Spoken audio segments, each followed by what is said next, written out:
A classroom like no other, based on a true story. When I was in school, my teachers always told me how intelligent I was. They meant it sincerely, but looking back, I often wonder if they knew what to do with that intelligence.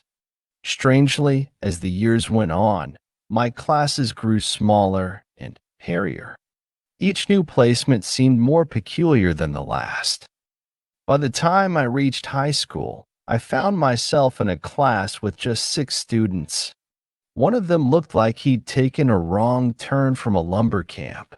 He was well into his 30s by appearance, burly, shaggy, and stone-faced.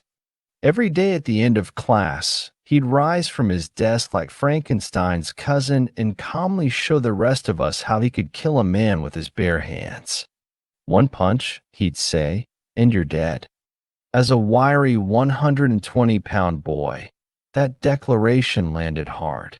I don't think he was mean or malicious, just a big boy.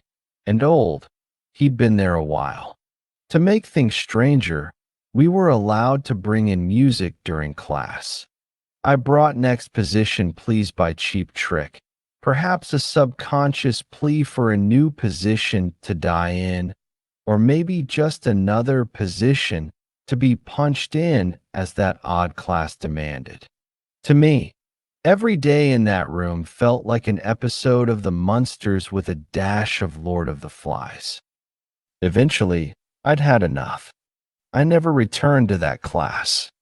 The faculty, I believe, were desperate to keep me engaged, and they were aware that boredom could steer me away faster than fear, but that old man wasn't a motivator. He was a final warning. Still, I didn't let that strange chapter define me. I went on to further my education in my own time and my own way. I am, to this day, a proud autodidact. Self-taught, self-driven, and never content with surface knowledge.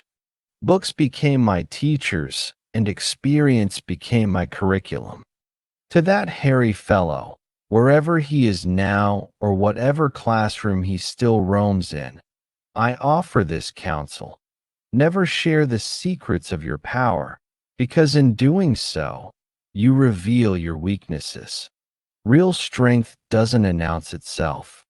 That strange chapter of my life, being manhandled by a lumberjack, fear and boredom alike, was a learning experience for sure and a turning point in my life.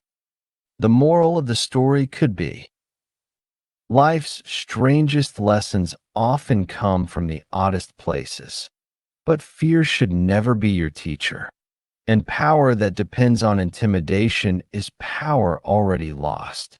True wisdom is the strength to walk away, learn on your own, and never stop asking questions. Eugene Mathena.